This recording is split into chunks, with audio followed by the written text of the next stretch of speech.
It was established back in 1964 and it's the foremost historical society in Dundalk. They've been very involved with Dundalk FM over many years, and last year the station offered to record their lectures, one of which was on the history of Park Street, and I heard all about this. I couldn't be there, but I know that Anton was completely sold out and everybody was talking about it for ages afterwards. Being able to hear these talks now on Dundalk FM means that the Old Dundalk Society can actually extend its audience reach, particularly to maybe older members of the community who may not be able to attend in person, but actually can listen to it on the radio, which is a fantastic thing. So I'd love to hear more, and so we'd like to welcome the president of the Old Dundalk Society, Michael Gaynor. Thanks very much, Kirkland. I'm really delighted, and it's a great pleasure for me to be asked to talk to you today about the wonderful resource that we have, the community radio, Dundalk FM locally, and exactly what it means to our society. First of all, we get great coverage locally, and most of the audiences that attend our lectures over the years would be listeners. So from that point of view, it really gives us a super reach. I think from the outset, as a result of the collaboration we have with the station, it means, generally speaking, all our lectures are full houses.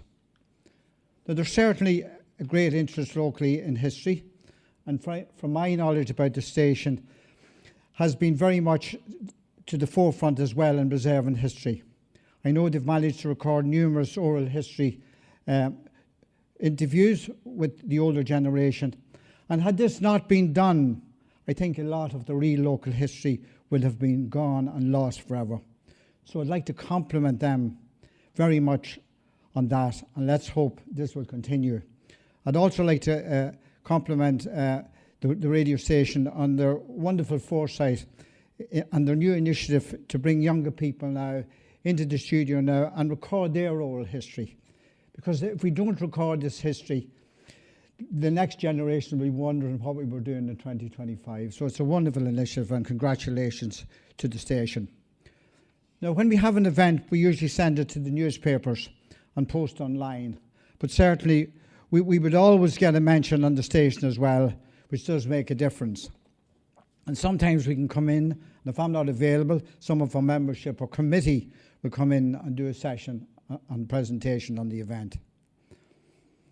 Just last year, the station asked if we would like to have our slideshows and lecture presentations recorded and uploaded online for people who were unable to attend the lectures.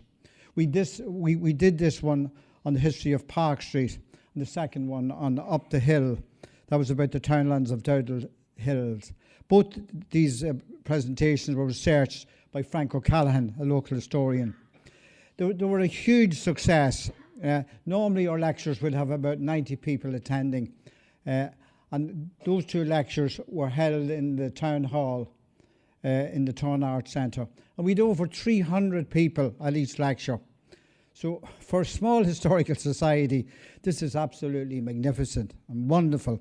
And it just shows, I think, the interest that local history have in Dundalk. For us as a society, these recordings meant that we needed to set up a YouTube channel, which was new for us. I think the Park Street presentation has so far received over 900 views, which is absolutely wonderful. And long, long may it continue the practice of the station to record our lectures into the future. I was asked if the presenters felt a bit nervous about being recorded. And basically, I mentioned the fact that most of our presenters present with great passion. So as you can hear it coming through in the voices during the presentations. And I think maybe initially the reaction would be, oh no, is it being recorded? But after a couple of minutes, it's all forgotten. So we really, really need these recordings into the future for our next generation. And that's the thing about history. We mustn't think that it's happening now. We think of the future generations and what it's going to mean to them. Well, we have several lectures coming up in 2025. 2025 is a commemorative year of St. Oliver Plunkett. We just left St. Bridget behind us last year. Now this year it's Oliver Plunkett's coming into play, and we will have a lecture coming up March, April on his life and his connections with Dundalk. And he has many collections with Dundalk. Later in the year, we will have a lecture on the FCA, and also we'll have one on the Foresters Hall, which has been recently completely refurbished by the Dundalk Credit Union. So if you can't make it to these lectures, you can look at those on the YouTube channel now on www.olddundalksociety.ie. Please look it up. Hearing local people remember and pass on stories about how the town's landmarks came into being and how they've changed over the years makes super radio listening. The Society may decide to look at older lectures and see if the guest lecturer will come into the studio to record these, so that they also can be shared with a wider audience with the help of Dundalk FM. So thank you very much, Dundalk FM, for your collaboration, bringing local history to the people of Dundalk and preserving that history for future generations. Thank you.